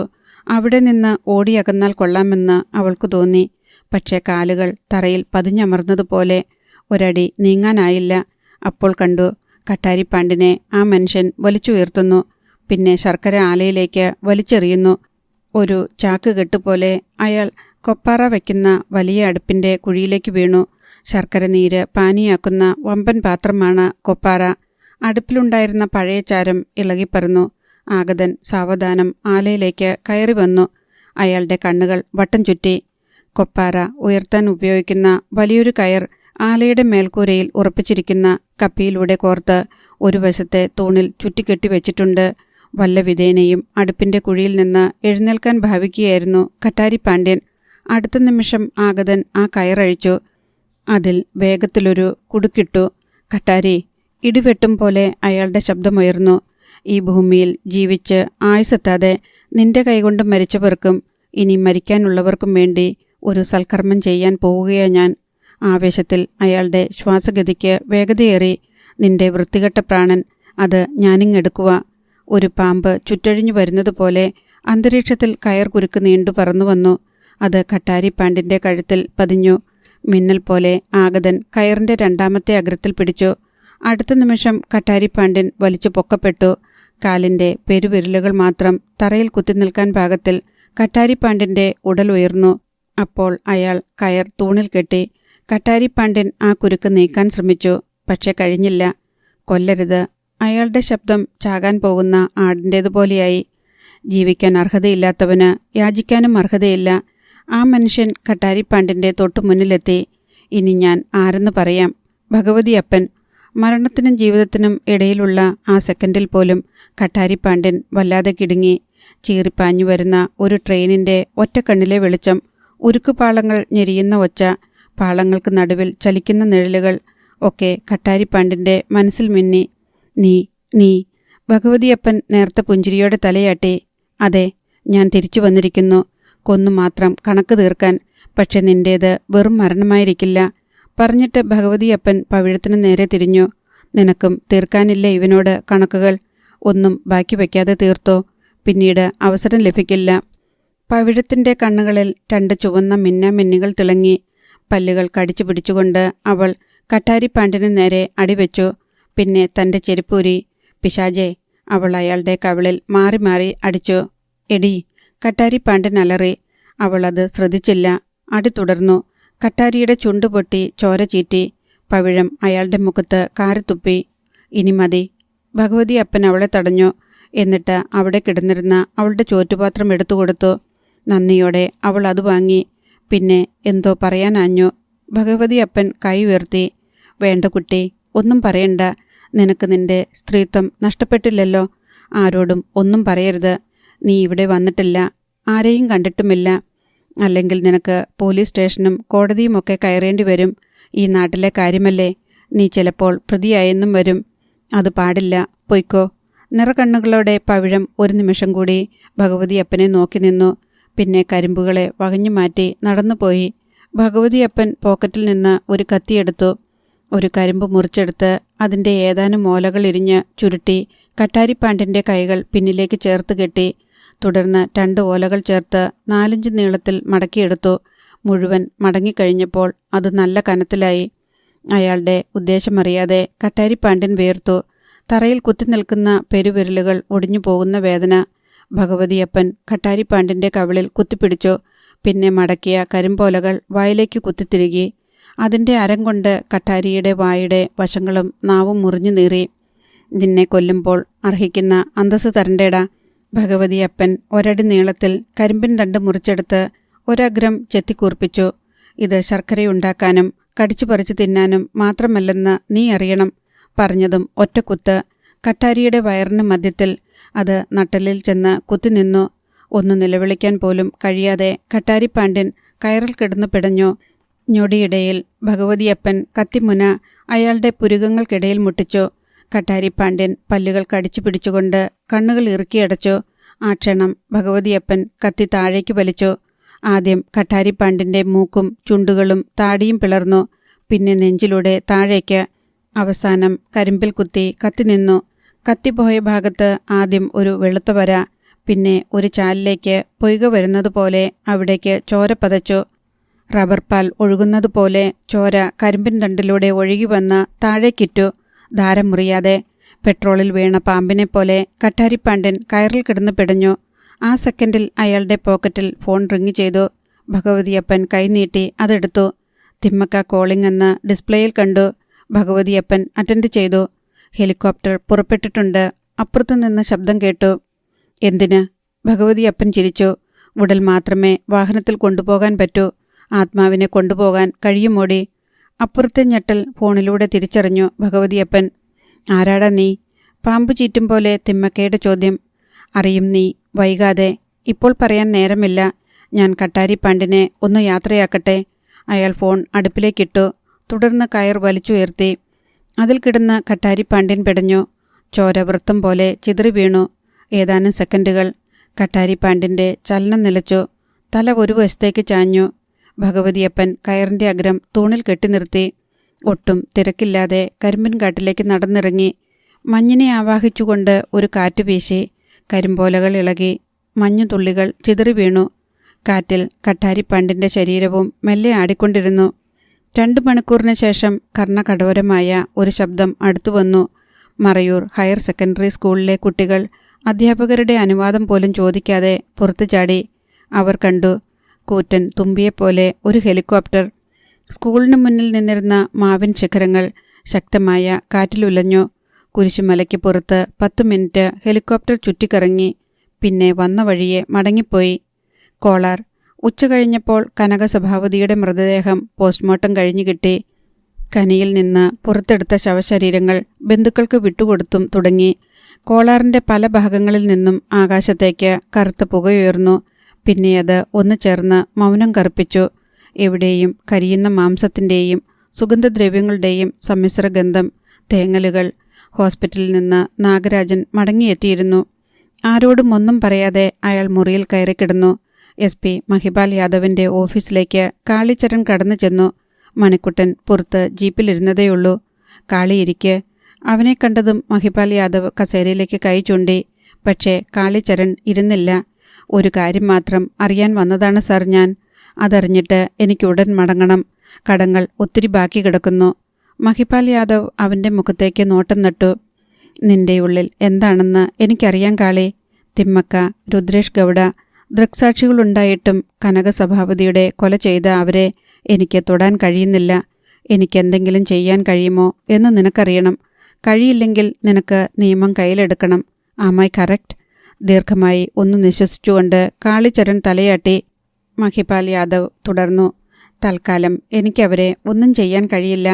കാരണം ഇന്ന് രാവിലെ അവർ കോടതിയിൽ നിന്ന് മുൻകൂർ ജാമ്യം കരസ്ഥമാക്കി. കാളിഞ്ഞെട്ടി. കേട്ടത് അവന് പുതിയ അറിവായിരുന്നു. അവൻ അറിയാതെ കസേരയിലിരുന്നു. ഏത് കോടതി വിധിയുടെ പിൻബലമുണ്ടായാലും കൊടും കുറ്റവാളികളെ അങ്ങനെ സ്വതന്ത്രമായി വിടാൻ പറ്റില്ലല്ലോ. SP ശബ്ദം താഴ്ത്തി. ഒളിപ്പോര്, തന്ത്രം, ഇത് രണ്ടുമാണ് ഇനി എൻ്റെ ആയുധം. അതിന് നിന്റെ സഹായം എനിക്ക് വേണം. പക്ഷേ നിയമം കയ്യിലെടുക്കാൻ നിന്നെ ഞാൻ സമ്മതിക്കത്തുമില്ല. ശരിക്ക് ചിന്തിച്ചിട്ട് വേണം നീ ഉത്തരം പറയാൻ. ആവുമോ എന്നെ സഹായിക്കാൻ? കാളിച്ചരൺ മിണ്ടിയില്ല. മച്ചിൽ തൂങ്ങിക്കിടന്ന് കറങ്ങുന്ന ഫാനിലായിരുന്നു അവൻ്റെ കണ്ണുകൾ. മനസ്സിൽ പല കൂട്ടലും കിഴിക്കലും നടക്കുന്നു. ആ നിമിഷം ഡ്രൈവർ വെള്ളയപ്പൻ ഒരു ഓട്ടോ ഡ്രൈവറുമായി കടന്നുവന്നു. SP-യുടെ മുന്നിൽ അറ്റൻഷനായിട്ട് അയാൾ അറിയിച്ചു. സർ, ഇയാൾ ഫൈലൈറ്റ്സിലെ ഡ്രൈവറാണ്. കാളിയുടെ പെങ്ങളും ബസന്തിയും കുട്ടികളും മരിക്കുന്ന രാത്രിയിൽ ഇവൻ ചിലരെ കണ്ടു. കാളിയുടെ വീടിന് നേർക്ക് നടന്നു പോകുന്ന ചിലരെ. കാളി കുതിച്ചെഴുന്നേറ്റു. അവൻ്റെ ചോരയിൽ തീപ്പൊരികൾ കുതിച്ചോടി. പറയടാ, ആരായിരുന്നു അവർ? കാളി ഓട്ടോ ഡ്രൈവറുടെ ഷട്ടിൽ കുത്തിപ്പിടിച്ചുയർത്തി. കാളി, വിടടാ. മഹിപാൽ യാദവിൻ്റെ ശബ്ദം അവൻ ചെവിക്കൊണ്ടില്ല. എടാ പറയാൻ. തൻ്റെ കുഞ്ഞു പെങ്ങളുടെ ഘാതകരെക്കുറിച്ചറിയാൻ അവൻ്റെ ഹൃദയം വിങ്ങി. അധ്യായം 3. കാളിച്ചരൺ കൈവീശി ഒറ്റയടി ഓട്ടോ ഡ്രൈവറുടെ കരണത്ത്. പറയാനല്ലേടാ നിന്നോട് പറഞ്ഞത്. വെള്ളയൻ ഞെട്ടിപ്പോയി. അയാൾ ഭീതിയോടെ SP മഹിപാൽ യാദവിനെ നോക്കി. കത്തുന്ന മുഖത്തോടെ മഹിപാൽ യാദവ് കുതിച്ചെഴുന്നേറ്റു. കാളിച്ചര. കാറ്റിൻ്റെ വേഗത്തിൽ മഹിപാൽ പാഞ്ഞെത്തി. ഇനി ഇവിടെ ഷോ കാണിച്ചാൽ നിന്റെ സ്ഥാനം ഇരുമ്പഴിക്കുള്ളില. പറയുന്നതിനിടയിൽ ഒരെണ്ണം കൊടുക്കുകയും ചെയ്തു കാളിക്ക്. പരിസരബോധം ഉണ്ടായതുപോലെ കാളിച്ചരൺ പെട്ടെന്ന് SP-യെ നോക്കി. അവൻ്റെ മുഖത്തിന് നേർക്ക് SP കൈ ചൂണ്ടി. നിയമം കയ്യിലെടുക്കുന്നവൻ ആരായാലും എൻ്റെ മുന്നിൽ കുറ്റവാളി തന്നെയാ. നിന്റെ അവസ്ഥ അറിയാവുന്നതുകൊണ്ടും ഒരിക്കൽ എൻ്റെ ജീവൻ രക്ഷിച്ചതുകൊണ്ടും ഞാൻ നിനക്ക് ചില ഫേവറുകൾ തന്നു. അത് ഞങ്ങൾ കസ്റ്റഡിയിലെടുക്കുന്നവരുടെ മേൽ അധികാരം സ്ഥാപിക്കാനുള്ളതല്ല. അണ്ടർസ്റ്റാൻഡ്? അടിയേറ്റ കവിളിൽ തടവിക്കൊണ്ട് ഏതാനും നിമിഷം മരവിച്ചു നിന്നുപോയി കാളിച്ചരൺ. മഹിപാൽ യാദവ് അവനെ ബലമായി പിന്നിലേക്ക് മാറ്റി. പിന്നെ വെള്ളയന് കണ്ണുകൾ കൊണ്ട് ഒരു അടയാളം കൊടുത്തു. കാളി വരൂ. വെള്ളയൻ അവനെ മുറിയിൽ നിന്ന് പുറത്തേക്ക് മാറ്റി. വാതിൽക്കലെത്തിയ കാളി തിരിഞ്ഞ് മഹിപാലിനെ നോക്കി. Sorry sir. മഹിപാൽ മിണ്ടിയില്ല. അയാളുടെ ശ്രദ്ധ ഓട്ടോ ഡ്രൈവറുടെ കണ്ണുകളിലായിരുന്നു. മിണ്ടാതെ നിൽക്കുന്നത് എനിക്കിഷ്ടമല്ല. എന്താ നിന്റെ പേര്? ശബ്ദം താഴ്ത്തി SP ചോദിച്ചു. ഗണേഷ്. ആരെയും ഭയപ്പെടാതെ നിനക്ക് പറയാം. ഫൈലൈറ്റ്സിൽ വച്ച് എന്താ നീ കണ്ടത്? ഗണേഷ് ശ്വാസം വലിച്ചുവിട്ടു. തുടർന്ന് അറിയിച്ചു. രാത്രിയിൽ ഒരോട്ടം കഴിഞ്ഞ് തിരികെ വരികയായിരുന്നു ഞാൻ. ഫൈലൈറ്റ്സിലെത്തിയപ്പോൾ വണ്ടിയുടെ ആക്സിലേറ്റർ കേബിൾ പൊട്ടി. ഇനി രാവിലെ നന്നാക്കാമെന്ന് കരുതി റോഡ് സൈഡിലുള്ള മാവിൻ ചുവട്ടിലേക്ക് ഓട്ടോ തള്ളി നീക്കിയിട്ടു. മഹിപാൽ യാദവ് മേശയുടെ മൂലയിലേക്ക് കയറിയിരുന്ന് കൈകൾ പരസ്പരം കോർത്തു. ഗണേഷ് ബാക്കി പറഞ്ഞു. അപ്പോഴാണ് ഒരു വണ്ടി വന്ന് കാളിച്ചരണിൻ്റെ വീടിന് അല്പം അകലെ നിൽക്കുന്നത് കണ്ടത്. എല്ലാവരും ഖനികളുടെ ഭാഗത്തേക്ക് പോയിരുന്നതിനാൽ എനിക്ക് സംശയം തോന്നി. ഞാൻ മാവിൻ്റെ പിന്നിലേക്ക് മാറി നിന്നു. കാളിയെ പുറത്താക്കിയിട്ട് വെള്ളയൻ മടങ്ങിയെത്തി. വാതിലടച്ചേര്, മഹിപാൽ യാദവ് നിർദ്ദേശിച്ചു. വെള്ളയൻ വാതിലടച്ചു. ഇനി ഗണേഷ് പറയൂ. അയാൾ ശ്രദ്ധിച്ചിരുന്നു. വണ്ടിയിൽ നിന്ന് 4-5 പേർ ഇറങ്ങി. അവർ വീടുകൾക്ക് നേരെ നടന്നുപോയി. കുറച്ചു കഴിഞ്ഞപ്പോൾ ലങ്കേഷിന്റെ വീട്ടിൽ നിന്ന് നിലവിളി കേട്ടു. മഹിപാൽ തലയാട്ടി. അവർ ആരായിരുന്നു? ഗണേഷ് ഒന്ന് പരിങ്ങി. പറയടാ, നിന്നെ ആരും ഉപദ്രവിക്കില്ല, ഞാനാ ഗ്യാരണ്ടി. ഗണേഷിന്റെ നാവു ചലിച്ചു. അത് സാർ, പറയാൻ. അവരുടെ കൂട്ടത്തിൽ CI ഗുണ്ടപ്പ സാർ ഉണ്ടായിരുന്നു. കോളാറിന്റെ ഭൂമിക്കടിയിലെ ഖനിയിൽ ഒരു ഭൂകമ്പമുണ്ടായതുപോലെയും താൻ അതിലേക്ക് വീഴുന്നതുപോലെയും മഹിപാൽ യാദവിന് തോന്നി. അതേ അവസ്ഥ തന്നെയായിരുന്നു വെള്ളയനും. ഗുണ്ടപ്പ, മഹിപാൽ യാദവിന്റെ പല്ലുകൾ ഞെരിഞ്ഞു. നീ ഇക്കാര്യം ആരോടെങ്കിലും പറഞ്ഞോ? ഇല്ല സർ. ഓക്കെ, നിനക്ക് പോകാം. പിന്നെ തൽക്കാലം ഇതാരോടും മിണ്ടണ്ട. നീ ഇവിടെ വന്നതുപോലും. ഗണേഷ് തലയാട്ടി. വെള്ളയൻ വാതിൽ തുറന്നുകൊടുത്തു. ഗണേഷ് പോയി. കൈകൾ പിന്നിൽ കെട്ടി മഹിപാൽ യാദവ് മുറിയിൽ അങ്ങിങ്ങ് നടന്നു. കുറച്ചുനേരം. ഗുണ്ടപ്പ ഇതിൽ ഇടപെട്ടെങ്കിൽ തിമ്മക്കയുടെയോ രുദ്രേഷ് ഗൗഡയുടെയോ നിർദ്ദേശപ്രകാരമാണെന്നുറപ്പ്. തന്റെ ഡിപ്പാർട്ട്മെന്റിൽ തന്നെ ഒരു ഉദ്യോഗസ്ഥൻ ഇങ്ങനെ. അതോർത്തപ്പോൾ മഹിപാൽ യാദവിന് പെരുത്തുകയറി. വെള്ളയൻ. അയാൾ തിരിഞ്ഞു. സർ. അവനെവിടെ? കാളി. സർ, പുറത്തു നിൽപ്പുണ്ട്. വിളിക്ക്. വെള്ളയൻ പോയി. കാളിച്ചരൺ വീണ്ടും SP-ക്ക് മുന്നിലെത്തി. പക്ഷേ അവൻ മുഖമുയർത്തിയില്ല. നിന്നെ തല്ലേണ്ടി വന്നതിൽ എനിക്കിപ്പോഴും കുറ്റബോധം തോന്നുന്നില്ല കാളി. അത് നീ അർഹിക്കുന്നുണ്ട്, മഹിപാൽ പറഞ്ഞു. ആ നേരത്ത് എനിക്ക് നിയന്ത്രിക്കാൻ പറ്റിയില്ല സാർ. എന്റെ കുഞ്ഞു പെങ്ങൾ. അവളെ ഇല്ലായ്മ ചെയ്തത് ആരെന്നറിയാനുള്ള ആവേശത്തിൽ. കാളിയുടെ കിതപ്പ് അപ്പോഴും മാറിയിരുന്നില്ല. ഓൾ റൈറ്റ്, നിന്റെ വികാരം ഞാൻ മനസ്സിലാക്കുന്നു. പക്ഷേ നിയമം, അത് ലംഘിക്കുന്നവർക്ക് മാപ്പ് കൊടുക്കാൻ എനിക്കാവില്ല. മഹിപാൽ ഒരു ഡച്ച് മാസ്റ്റേഴ്സ് ചുരുട്ട് ചുണ്ടിൽ പിടിപ്പിച്ച് തീ കൊളുത്തി. തുടർന്ന് കാളിയുടെ തോളിൽ കൈവച്ചു. നീ തേടുന്ന സത്യം ആ ഡ്രൈവർ പറഞ്ഞത് തൽക്കാലം നിന്നോട് പറയാൻ എനിക്ക് കഴിയില്ല. ഇപ്പോൾ നീ പോകണം. കാളി മുഖമുയർത്തി. ഞാൻ നിയമം ലംഘിക്കില്ല സാർ. പക്ഷേ നിയമത്തെ ആരാധിക്കുന്ന സാറ് തോൽക്കുന്ന അവസ്ഥയുണ്ടായാൽ പിന്നെ എന്നെ തടയരുത്.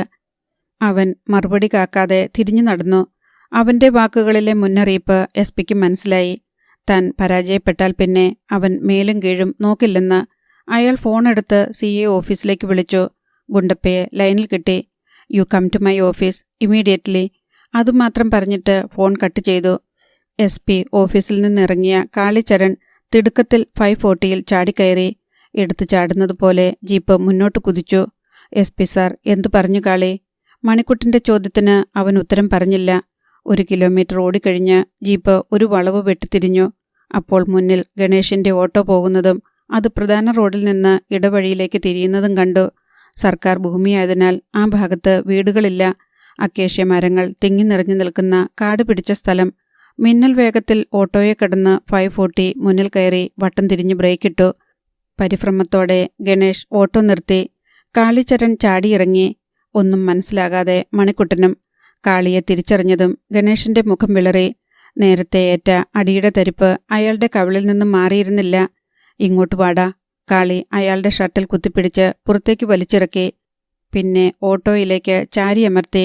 SP-യോട് പറഞ്ഞത് ഒരക്ഷരം വിട്ടുപോകാതെ എന്നോടും പറഞ്ഞോ? എങ്കിൽ നിനക്ക് പരിക്കേൽക്കില്ല. അവന്റെ രൗദ്രഭാവത്തിനു മുന്നിൽ ഗണേഷ് വിറകൊണ്ടു. അയാളുടെ നാവിൽ നിന്ന് വാക്കുകൾ അടർന്നു. കാളിച്ചരണും മണിക്കുട്ടനും കിടുങ്ങി മരവിച്ചു നിന്നു. സംശയത്തോടെയാണ് CI ഗുണ്ടപ്പ SP ഓഫീസിലെത്തിയത്. ഗുണ്ടപ്പ മഹിപാൽ യാദവിന്റെ മുന്നിൽ അറ്റൻഷനായി. പോലീസ് ഡ്രൈവർ വെള്ളയനും അവിടെയുണ്ടായിരുന്നു. SP ചിരിയോടെ ഗുണ്ടപ്പയോട് സംസാരിച്ചു തുടങ്ങി. ഗുണ്ടപ്പ, നാടോടുമ്പോൾ നടുവേ ഓടണം എന്നൊരു ചൊല്ലുണ്ട്. അതിനാൽ ഞാനും ഒരു കാര്യം തീരുമാനിച്ചു കഴിഞ്ഞു. തിമ്മക്കയോടും രുദ്രേഷ് ഗൗഡയോടുമുള്ള പക ഞാൻ അവസാനിപ്പിക്കുക. കാരണം മറ്റൊന്നുമല്ല, അവരെ തൊടാൻ എനിക്ക് മുകളിലുള്ള ഒരുത്തിനും അനുവദിക്കില്ല. അതുതന്നെ. ഗുണ്ടപ്പയുടെ കണ്ണുകളിൽ അത്ഭുതം മിന്നി. മുഖം തെളിഞ്ഞു. മഹിപാൽ യാദവ് ഒരു ചുരുട്ട് കത്തിക്കാനുള്ള സമയമെടുത്തിട്ട് തുടർന്നു. ഇക്കാര്യത്തിൽ തന്റെ അഭിപ്രായം ആരായാനാ ഞാൻ വിളിച്ചത്. വളരെ നല്ലതാണ് സർ. അയാൾ ആഹ്ലാദത്തോടെ SP-യെയും വെള്ളയനെയും മാറി മാറി നോക്കി. നമ്മുടെ കൊക്കിൽ ഒതുങ്ങാത്തതിനെ കൊത്താതിരിക്കുന്നതല്ലേ നല്ലത്. You are correct. മഹിപാൽ ഒരു കവിൾ പുകയൂതി. ഇന്നലെ തന്നെ ഒരു ഖനിത്തൊഴിലാളിയെ അവർ രണ്ടുപേരും ചേർന്ന് കൊന്നു. എനിക്ക് അനങ്ങാൻ പറ്റിയില്ല. വെറുതെ ഞാൻ ഇറങ്ങിത്തിരിച്ചിട്ട് കാര്യമില്ലല്ലോ. പിന്നെ ഒരു കാര്യം, ഇക്കാര്യത്തിൽ തനിക്ക് ഞാൻ ഒരു മീഡിയേറ്ററുടെ റോൾ തരികയാണ്. മനസ്സിലായില്ല സർ? ഗുണ്ടപ്പ നെറ്റിച്ചുളിച്ചു. എനിക്കും വേണമിടോ കുറച്ച് പ്രയോജനം, എൻ്റെ റാങ്കിനനുസരിച്ച്. എന്നുവെച്ചാൽ തനിക്ക് കിട്ടുന്നതിൻ്റെ 3 ഇരട്ടി. ഗുണ്ടപ്പയ്ക്ക് ഇപ്പോൾ കാര്യം മനസ്സിലായി. അയാൾ ഉഷാറായി. തീർച്ചയായും സർ, സാറ് വിചാരിക്കുന്നതിലും കൂടുതൽ കിട്ടിയിരിക്കും. അക്കാര്യം ഞാൻ ഏറ്റു. പക്ഷേ സാറിൻ്റെ ഈ മനം മാറ്റം, അതെനിക്ക് വിശ്വസിക്കാൻ പറ്റുന്നില്ല. മഹിപാൽ യാദവ് കസേരയിൽ നിന്ന് എഴുന്നേറ്റു. അനുഭവങ്ങളല്ലേ ഗുണ്ടപ്പ നമ്മളെക്കൊണ്ട് ഓരോന്നും ചെയ്യിക്കുന്നത്? അത് ശരിയാ സർ, അയാൾ സമ്മതിച്ചു. അപ്പോൾ മഹിപാൽ ഗുണ്ടപ്പയെയും വെള്ളയനെയും മാറി മാറി നോക്കി. പുതിയ ഈ തീരുമാനം, അത് നമുക്കൊന്ന് ആഘോഷിക്കണ്ടേ? വേണം സർ. ഗുണ്ടപ്പയുടെ മറുപടി പെട്ടെന്നായിരുന്നു. എന്നാൽ വെള്ളയൻ്റെ മുഖം മങ്ങിത്തന്നെ നിന്നു. ഏയ് കമോൺ മാൻ. SP അയാളുടെ തോളിൽ തട്ടി. തനിക്കുണ്ടായ നഷ്ടങ്ങൾ, അതൊക്കെ തിമ്മക്കയിൽ നിന്ന് ഞാൻ വാങ്ങിത്തരാം, പോരെ? എന്താ ഗുണ്ടപ്പ? പിന്നല്ലാതെ. എങ്കിൽ വാ വെള്ളയ, തൻ്റെ വിഷമമൊക്കെ തീരാൻ മരുന്നുണ്ട്. മഹിപാൽ യാദവ് മുന്നിൽ നടന്നു. തൊട്ടു പിന്നാലെ ഗുണ്ടപ്പയും. സംശയത്തോടെ ഒരു നിമിഷം നിന്നിട്ട് യാന്ത്രികമായി വെള്ളയനും നീങ്ങി. ജീപ്പെടുക്ക്. മുൻസീറ്റിലേക്ക് കടന്നിരുന്നിട്ട് SP നിർദ്ദേശിച്ചു. ഗുണ്ടപ്പ പിന്നിൽ കയറി. മനസ്സില്ലായ്മയോടെ മഹിപാൽ പറഞ്ഞ വഴിയെ വെള്ളയൻ ജീപ്പ് വിട്ടു. അപ്പോഴും SP-യുടെ മനം മാറ്റത്തിൻ്റെ കാരണം അന്വേഷിക്കുകയായിരുന്നു വെള്ളയൻ. കുറച്ചു ദൂരം പിന്നിട്ടപ്പോൾ കാളിച്ചരണിൻ്റെ 540 സാവധാനം പോകുന്നത് മഹിപാൽ യാദവ് കണ്ടു. പോലീസ് ജീപ്പ് മുന്നിൽ കടന്നുപോയി. മഹിപാൽ കാളിയെ ഒന്ന് നോക്കിയതുകൂടിയില്ല. എന്നാൽ പിൻസീറ്റിലിരിക്കുന്ന ഗുണ്ടപ്പയെ കാളി കണ്ടു. അയാളുടെ സിരകളിൽ ചോര പതിഞ്ഞു. കാളി. മണിക്കുട്ടൻ തിരിഞ്ഞു. അവരുടെ പോക്ക് എവിടേക്കാണെന്ന് അറിയണ്ടേ? വേണം. അവർക്ക് കാണാൻ കഴിയാത്ത ദൂരത്തിൽ കാളിയുടെ ജീപ്പും പിന്നാലെ പോയി. പോലീസ് ജീപ്പ് ഊർഗത്ത് എത്തി. റെയിൽ കോച്ച് ഫാക്ടറിക്കരികിലൂടെ സൈനൈഡ് ഹില്ലിന് നേരെ തിരിഞ്ഞപ്പോൾ ഗുണ്ടപ്പയുടെ കണ്ണുകളിൽ സംശയം ഓളമടിച്ചു. സർ, നമ്മളിവിടെ കാണാൻ പോകുവല്ലേ ഗുണ്ടപ്പ പൂരം? മഹിപാൽ ചിരിച്ചു. പിന്നിൽ പൊടിയിളക്കിക്കൊണ്ട് ജീപ്പ് കുന്നുകയറാൻ തുടങ്ങി. ഗുണ്ടപ്പ ചുറ്റും പകച്ചു നോക്കി. ഒരു ജീവിയെപ്പോലും കാണാനില്ല. റെയിൽ കോച്ച് ഫാക്ടറി നോക്കിയിരിക്കുമ്പോൾ തന്നെ അങ്ങ് താഴത്തേക്ക് അകന്നു പോകുന്നു. KGF ടൗൺ ചെറുതായിക്കൊണ്ടിരിക്കുന്നു. ഗുണ്ടപ്പ, മഹിപാൽ വിളിച്ചു. കുന്നിൻ മുകളിൽ നമ്മളെ കാത്തിരിക്കുന്നത് സൗഭാഗ്യങ്ങളുടെ ഒരു അത്ഭുത ലോകമാണ്. ഗുണ്ടപ്പയുടെ കണ്ണുകളിൽ ആർത്തിയുടെ 1000 പ്രകാശനാളങ്ങൾ മിന്നി. കുന്നിൻ്റെ അടിവാരത്തെത്തിയ കാളിച്ചരൺ 540-യുടെ വേഗത കുറച്ചു. വണ്ടിയിൽ മുകളിലേക്ക് ചെല്ലുന്നത് ഉചിതമല്ലെന്ന് അവന് തോന്നി. നമുക്ക് നടക്കാമിട മണിക്കുട്ട. അവൻ വണ്ടി ഒതുക്കി. റോഡിലൂടെ പോകാതെ അവർ ഓരോ കട്ടിങ്ങിലൂടെയും അള്ളിപ്പിടിച്ചു കയറി. അരച്ച് പശപ്പ് നഷ്ടപ്പെട്ട മണ്ണ് മഴക്കാലത്ത് ഒഴുകിപ്പോയി ഉണ്ടായ ഇടുങ്ങിയ വിള്ളലുകളിലൂടെ സൂക്ഷിച്ചു നീങ്ങി. ആഞ്ഞൊന്ന് ചവിട്ടിയാൽ ഇരുവശവും അടർന്നു വീഴുന്ന അവസ്ഥയിലായിരുന്നു മണ്ണ്. പോലീസ് ജീപ്പ് ഇതിനകം സൈനൈഡ് ഹില്ലിൻ്റെ മൈതാനം പോലെയുള്ള മുകൾ പരപ്പിലെത്തിയിരുന്നു. മഹിപാൽ യാദവ് ആദ്യമിറങ്ങി. പിന്നാലെ ഗുണ്ടപ്പയും. ഇവിടെയെങ്ങും ഒന്നും കാണുന്നില്ലല്ലോ സാറേ. ഒരു ഇലയുടെ പോലും തണലില്ലാത്ത വിജനമായ മുകൾ പരപ്പിൽ നിന്ന് ഗുണ്ടപ്പ ചുറ്റും നോക്കി. നൂറ്റാണ്ടുകൾക്ക് മുൻപ് മണ്ണിട്ട ചില ഭാഗങ്ങളിൽ 2 അടി ഉയരമുള്ള പുല്ലുകൾ അങ്ങിങ്ങുണ്ട്. കുന്നിനു മീതെ സൂര്യൻ ഉരുകി വീഴുന്നതുപോലെ. സൗഭാഗ്യങ്ങൾ കാണാൻ ഉൾക്കണ്ണു വേണം ഗുണ്ടപ്പ. ഭാഗ്യത്തിന് നിനക്കതില്ല. മഹിപാൽ തലയാട്ടി. ഗുണ്ടപ്പ പിടികിട്ടാതെ SP-ക്ക് നേരെ തിരിഞ്ഞു. നീ ഓർക്കുക, നമ്മളിവിടേക്ക് വന്നത് നമ്മൾ മൂവർക്കുമല്ലാതെ മറ്റാർക്കും അറിയില്ല. ഇവിടെ വെച്ച് നമ്മളിലൊരാൾക്ക് എന്തെങ്കിലും സംഭവിച്ചാൽ ബാക്കി 2 പേർ മാത്രം സാക്ഷി. ആ 2 പേർ ഒന്നിച്ചു നിന്നാൽ പുറം ലോകത്ത് മൂന്നാമൻ എന്തു പറഞ്ഞാലും വിശ്വാസ്യതയുണ്ടാവില്ല. ആ വാക്കുകൾ കേട്ടതോടെ ഗുണ്ടപ്പയ്ക്ക് സംശയമായി. മഹിപാൽ യാദവ് തുടർന്നു.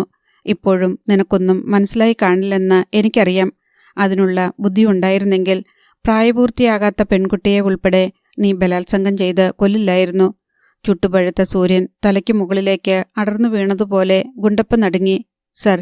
യെസ് ഗുണ്ടപ്പ. മഹിപാൽ യാദവിൻ്റെ മുഖം മാറി. നിയമത്തിന് വിട്ടുകൊടുക്കാതെ നിന്നെ ശിക്ഷിക്കാൻ പോവുകയാ ഞാൻ. കാക്കിയെ വ്യഭിചരിക്കുന്ന നിന്നെ. പറഞ്ഞുകൊണ്ട് മഹിപാൽ കൈവീശി ഒറ്റയടി. ഗുണ്ടപ്പയുടെ തൊപ്പി പറന്ന് ജീപ്പിൻ്റെ ബോണറ്റിലേക്കും അവിടെ നിന്ന് താഴേക്കും വീണു. അയാളുടെ വിലാപം കുന്നിൻ മുകളിലെ കാറ്റിലമർന്നു. സർ. ചീറ്റപ്പുലിയെപ്പോലെ ഗുണ്ടപ്പ വെട്ടിത്തിരിഞ്ഞു. നിങ്ങൾക്ക് മേലാഫീസർ എന്നുള്ള പരിഗണന പിൻവലിക്കുക ഞാൻ. അയാൾ SP-ക്ക് നേരെ കുതിച്ചു ചാടി. അമ്പരപ്പോടെ വെള്ളയൻ ജീപ്പിൽ നിന്ന് ഇറങ്ങി. മഹിപാൽ വെട്ടിയൊഴിഞ്ഞു. പിന്നെ കൈ ചുരുട്ടി ഗുണ്ടപ്പയുടെ നെഞ്ചിൽ ആഞ്ഞടിച്ചു. അയാൾ വില്ലുപോലെ വളഞ്ഞു. മഹിപാൽ കാൽമുട്ടിൽ അയാളുടെ മുഖം താങ്ങി. തുടർന്ന് കൈമുട്ടുമടക്കി നട്ടലിനു മീതെ ഒറ്റയിടി. അസ്ഥി പൊട്ടുന്നതുപോലെ ഒരു ശബ്ദം. മഹിപാൽ ഒന്ന് വട്ടം കറങ്ങി. കാൽപ്പത്തി ലംബമായി വീശി. അയാളുടെ കാൽമുട്ടിന് പിന്നിലടിച്ചു. ഗുണ്ടപ്പ മണ്ണിൽ മലർന്നു വീണു. അവിടെ നിന്നും ചാടി എഴുന്നേറ്റ അയാൾ SP-യെ ആക്രമിച്ചു. വെള്ളയൻ എന്തു ചെയ്യണമെന്നറിയാതെ പകച്ചു. കുന്നിൻ മുകളിലെത്തിയ കാളിച്ചരനും മണിക്കുട്ടനും ഒരു മൺകൂനയ്ക്ക് പിന്നിലൊളിച്ച് രംഗം വീക്ഷിച്ചു. മഹിപാൽ യാദവ് ഗുണ്ടപ്പയുടെ തല പിടിച്ച് ജീപ്പിന്റെ ബോണറ്റിൽ തുരുതുരെ ഇടിക്കുന്നത് കണ്ടു. അയാളുടെ നെറ്റി പിളർന്ന് ചോര ചീറ്റി. ക്രൗര്യത്തോടെ ഗുണ്ടപ്പ അലറി, മഹിപാലേ, നായിന്റെ മോനെ, എന്നെ നീ കൊന്നില്ലെങ്കിൽ നിന്റെ കുടുംബം ഞാൻ വെളുപ്പിക്കും. എങ്കിൽ കാണട്ടെടാ. SP അയാളുടെ കാക്കിക്കുപ്പായത്തിലെ നക്ഷത്രചിഹ്നങ്ങൾ വലിച്ചുപറിച്ചെറിഞ്ഞു. ഇനി നിനക്ക് ഈ കുപ്പായം വേണ്ട. അയാളെ മണ്ണിലേക്ക് ചവിട്ടിമറിച്ചിട്ട് മഹിപാൽ ചാടിയുയർന്നു. കാൽമുട്ടുകൾ മടക്കി ഉൽക്കയുടെ വേഗത്തിൽ താഴേക്ക് വന്നു. മുട്ടുകൾ ഗുണ്ടപ്പയുടെ നെഞ്ചിൽ ഇടിച്ചിറങ്ങി. അയ്യോ! അയാളുടെ നിലവിളിക്കിടയിൽ വാരിയെല്ലുകൾ ഒടിയുന്ന ഒച്ച. ഒപ്പം വായിൽ നിന്ന് കൊഴുത്ത ചോര പുറത്തേക്ക് ചാടി. ഗുണ്ടപ്പ എന്ന തേർഡ് റേറ്റിന്റെ യുഗം അവസാനിക്കുകയാണ്. മഹിപാൽ അയാളുടെ കഴുത്തിൽ ഷൂസണിഞ്ഞ കാലമർത്തി. പറയടാ, ആരൊക്കെയുണ്ടായിരുന്നു നിന്റെ കൂടെ? കാളിയുടെ പെങ്ങളെയും ബസന്തിയെയും കുട്ടികളെയും കൊല്ലാൻ. വാക്കുകൾക്കൊപ്പം ചോരയും പുറത്തേക്ക് വന്നുകൊണ്ടിരുന്നു ഗുണ്ടപ്പയുടെ വായിൽ നിന്ന്. ഗൗഡയുടെ ആളുകൾ. ഛീ! മഹിപാൽ യാദവ് തല കുടഞ്ഞു. ഈ കാക്കി ധരിച്ചതിനു ശേഷം എന്തെങ്കിലും നല്ല കാര്യം നീ ചെയ്തിട്ടുണ്ടോടാ? ഇല്ല, അയാൾ സമ്മതിച്ചു. പിന്നെ വിറപ്പൂണ്ട ശബ്ദത്താൽ അപേക്ഷിച്ചു, എന്നെ കൊല്ലരുത് സാർ. ഇല്ലടാ. മഹിപാൽ പുച്ഛിച്ചു. എന്റെ കൈകൊണ്ട് ചാവാനുള്ള യോഗ്യത നിനക്കില്ല. അല്ലെങ്കിൽ തിമ്മക്കയോടും രുദ്രേഷ് ഗൗഡയോടും കൂട്ടുചേർന്ന് നീ എന്നോട് ചെയ്തതിന് നിന്നെ ഞാൻ യമപുരിക്ക് അയച്ചേനെ. അയാൾ കാൽ പിൻവലിച്ചു. ഇപ്പോൾ നിന്നെ ഞാൻ വിടുകയാ. നാളെ നേരം പുലരും മുൻപ് നീ കോളർ വിട്ട് പോയിരിക്കണം. ജോലി റിസൈൻ ചെയ്തിട്ട്. ഒരുക്കമാണോടാ? ഞാൻ പോയിക്കോളാം. അയാൾ അവിടെ കിടന്നു തൊഴുതു. അല്ലെങ്കിൽ നിന്നെ ഞാൻ കൊന്നുപോകും.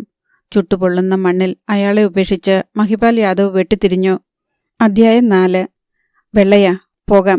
മഹിപാൽ യാദവ് തിരിഞ്ഞു നോക്കാതെ ജീപ്പിൽ കയറി. വെള്ളയൻ അത് സ്റ്റാർട്ട് ചെയ്തു. കാളിയും മണിക്കുട്ടനും പെട്ടെന്ന് മൺകൂനയ്ക്ക് പിന്നിൽ നിന്ന് താഴേക്ക് നീങ്ങി മറഞ്ഞു നിന്നു. ജീപ്പ് പൊടി പറത്തിക്കൊണ്ട് കുന്നിറങ്ങിപ്പോയി. വെയിൽ ഉരുകിയൊലിക്കുകയാണ്. മണ്ണിൽ നിന്ന് ആവി ഉയർന്നു. ഗുണ്ടപ്പ വല്ലവിധേനയും കൈകൾ കുത്തി എഴുന്നേൽക്കാൻ ഭാവിക്കുമ്പോൾ തൊട്ടുമുന്നിൽ 4 കാലുകൾ. അയാൾ നടുങ്ങി മുഖമുയർത്തി. ആകാശത്തിന് കീഴെ 2 പേർ, കാളിച്ചരനും മണിക്കുട്ടനും. SP സാറിന്റെ സമ്മാനവും വാങ്ങി നീ കോളാർ വിട്ടുപോയാൽ എനിക്ക് പിന്നെ നിന്നെയൊന്ന് കാണാൻ കിട്ടുമോടാ? കാളി കടപ്പല്ലുകൾ ഞെരിച്ചു. എന്റെ കുഞ്ഞു പെങ്ങൾ, അവളുടെ പ്രാണനും മാനത്തിനും ഞാൻ എന്തെങ്കിലും മറുപടി തരണ്ടേടാ. അല്ലെങ്കിൽ പിന്നെ ഞാനിങ്ങനെ ഏട്ടനെന്നും പറഞ്ഞ് നടന്നിട്ടെന്താ കാര്യം? കാളിച്ചരൻ ഒറ്റത്തൊഴി. അയാളുടെ കാലുകൾക്കിടയിൽ. അയ്യോ! അലറിക്കരഞ്ഞുകൊണ്ട് തവളമറിയും പോലെ അയാൾ പിന്നോട്ട് മലർന്നു. വീണുകിടന്ന തൊഴിയേറ്റ ഭാഗത്ത് കൈകൾ അമർത്തിക്കൊണ്ട് പിടഞ്ഞു. കാളി, എന്നെ കൊല്ലരുത്. അതിനിടെ അയാൾ പറഞ്ഞു, കൊല്ലാനോ? നിന്നെയോ? അത് നിനക്ക് തരുന്ന സുഖവാസമാകും. അതുപോരാ, ജീവിതകാലം മുഴുവൻ ചെയ്തു പോയതിന്റെ പാപഭാരത്താൽ നീ പൊളയണം. അവൻ അയാളുടെ നെഞ്ചിൽ ചവിട്ടിക്കൊണ്ട് ഒരു കൈ പിടിച്ചുയർത്തി. ഈ വൃത്തികെട്ട വിരലുകൾ കൊണ്ടല്ലേ നീ ആശമോളെ തൊട്ടത്? അവൻ ആ കൈ ഒന്ന് പിരിച്ച് തറയിലേക്ക് കമിഴ്ത്തിയമർത്തി. 2ാമത്തെ കാൽ കൈപ്പത്തിക്ക് പുറത്തും അമർത്തി.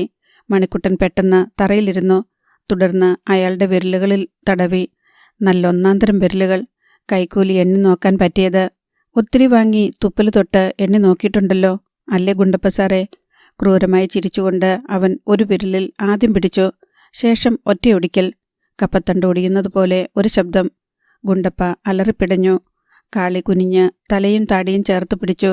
നിലവിളിക്കാൻ നിനക്ക് അർഹതയില്ല. മണിക്കുട്ടൻ വിരലുകൾ ഓരോന്നായി ഒടിച്ചുകൊണ്ടിരുന്നു. 1ാമത്തേത് കഴിഞ്ഞപ്പോൾ 2ാമത്തെ കൈയിലെ വിരലുകൾ. അത് കഴിഞ്ഞ് കാലുകളിലേത്. ചീങ്കണ്ണിയെപ്പോലെ ഗുണ്ടപ്പ മണ്ണിൽ കിടന്നു പൊളഞ്ഞു. അവസാനം കാളിച്ചരൻ പിടിവിട്ടു. കാലുകൾ പിൻവലിച്ചു. മോനെ ഗുണ്ടപ്പ, ഞങ്ങൾ കേരളീയരുടെ പ്രതികാരം ഇങ്ങനെയൊക്കെയാ, മനസ്സിലായല്ലോ? ഇനിയൊരു 10 കോടി മുന്നിലേക്കിട്ടു തന്നാലും 1000 സുന്ദരിമാരെ മുന്നിൽ നിരത്തി നിർത്തിയാലും നീ ഈ കൈകൾ കൊണ്ട് തൊടരുത്. മണിക്കുട്ടൻ എഴുന്നേറ്റു. കാളി, ഇവന്റെ പിടലി കൂടി അങ്ങ് ഒടിച്ചാലോ? എനിക്ക് കൈ തരിക്കുന്നു. അതു വേണ്ട. തറയിൽ കിടന്നിരുന്ന തൊപ്പിയെടുത്ത് അവൻ അയാളുടെ മുഖത്ത് വെച്ചു കൊടുത്തു. വെയിൽ കൊള്ളാതിരിക്കട്ടെ. പിന്നെ ഞങ്ങൾക്കെതിരെ എവിടെയെങ്കിലും നീ പരാതിപ്പെട്ടാലുണ്ടല്ലോ, അടുത്ത ഘട്ടത്തിൽ നിന്റെ തലയായിരിക്കും എടുക്കുക. ഓർത്തോ, ഓർമ്മയുള്ളിടത്തോളം കാലം. കാളിച്ചരൻ വെട്ടിത്തിരിഞ്ഞു നടന്നു. മണിക്കുട്ടനും. മരുഭൂമിയിൽ അകപ്പെട്ടതുപോലെ ഗുണ്ടപ്പ കിടന്നു. കൈകൾ കുത്തി എഴുന്നേൽക്കാൻ പോലും അയാൾക്കായില്ല. ചുട്ടുപഴുത്ത മണ്ണിൽ ഒരു പുഴുവിന് സമാനമായി അയാൾ. ചെയ്തിട്ടുള്ള പാപങ്ങൾ ഓരോന്നായി അയാളുടെ മനസ്സിൽ തെളിഞ്ഞുകൊണ്ടിരുന്നു. നിസ്സഹായതയുടെ വേദനയെന്തെന്ന് ആദ്യമായി തിരിച്ചറിയുകയായിരുന്നു CI ഗുണ്ടപ്പ. തിമ്മക്കയുടെ ബംഗ്ലാവ്. രുദ്രേഷ് ഗൗഡയും അവിടെ ഉണ്ടായിരുന്നു. തിമ്മക്ക, ഇതിങ്ങനെ നോക്കിയിരുന്നാൽ ഒട്ടും ശരിയാവില്ല. ഗൗഡ ഒരു സിഗരറ്റിന് തീ കൊളുത്താനുള്ള നേരമെടുത്തിട്ട് തുടർന്നു. മഹിപാൽ യാദവിന് കാക്കിയുടെ പിൻബലം, കാളിചരണിന് ചങ്കൂറ്റം. രണ്ടും കൂടി ചേർന്നാൽ നമുക്ക് പണി കൂടും. ആരോടും ഒന്നും പറയാതെ CI ഗുണ്ടപ്പ നാടുവിട്ടു പോയെങ്കിൽ അതിനർത്ഥം ഒന്നേയുള്ളൂ, അവന് പണി കിട്ടിയിട്ടുണ്ട്, അവർ കൊടുത്തിട്ടുണ്ട്. തിമ്മക്ക അമർത്തി മൂളി. പിന്നെ മുന്നിലിരുന്ന താലത്തിൽ നിന്ന് തളിർ വെറ്റിലയെടുത്ത് അതിൽ യാതൊരു തിടുക്കവും കൂടാതെ ചുണ്ണാമ്പ് തേക്കാൻ തുടങ്ങി. ബസന്തരാജും ചൗടയെയും പുട്ടരാജും പരസ്പരം നോക്കിയിരുന്നതല്ലാതെ ഒന്നും മിണ്ടിയില്ല. തിമ്മക്ക നുറുക്കി വച്ചിരുന്ന മൈസൂർ പാക്ക് വാരി വായിലേക്കിട്ടു. അതിനു പിന്നാലെ വെറ്റില 8ആയി മടക്കി പല്ലുകൾക്കിടയിൽ അമർത്തിക്കൊണ്ട് ഒരു നുള്ള് വാസന പുകയിലെടുത്ത് കൈവെള്ളയിൽ വെച്ച് ഞെരുടി. കടും നീല നിറത്തിലുള്ള സാരിയായിരുന്നു അവരുടെ വേഷം. രുദ്രേഷ്, നീ പറഞ്ഞത് ശരിയാ. അവർ പുകയിലയും പല്ലുകൾക്കിടയിൽ വെച്ചു. തിരിച്ചടിയുടെ അവസാന വിസിൽ മുഴങ്ങിക്കഴിഞ്ഞു. ഒന്നിച്ചാവരുത് ഒന്നും, ഓരോന്നായിട്ട് വേണം. കാരണം ഓരോ മരണവും ശത്രുവിൻ്റെ മനസ്സിലേൽക്കുന്ന കനത്ത പ്രഹരങ്ങളാവണം. അവർ ഒന്ന് തലകുടഞ്ഞു. എൻ്റെ തങ്കം, അവൻ്റെ ആത്മാവിന് സന്തോഷമുണ്ടാകണമെങ്കിൽ അങ്ങനെ തന്നെ വേണം. അമ്മേ, അസ്വസ്ഥതയോടെ ബസന്തരാജ് വിളിച്ചു. നമ്മളെ അവന്മാര് ഈ ബംഗ്ലാവിൽ വെച്ച് പരാജയപ്പെടുത്തിയത് നാട് മുഴുവൻ പാട്ടാ. അതിനെതിരെ ആകെ നമ്മൾ കൊന്നത് ആ കനക സഭാപതിയെ മാത്രം. ബാക്കി കണക്കുകൾ തീർക്കുന്നത് ഒന്നിച്ചു തന്നെ വേണമെന്ന എൻ്റെ അഭിപ്രായം. തിമ്മക്കയുടെ കണ്ണുകൾ കത്തി. അവർ മുഖം ചരിച്ച് അവനെ നോക്കി.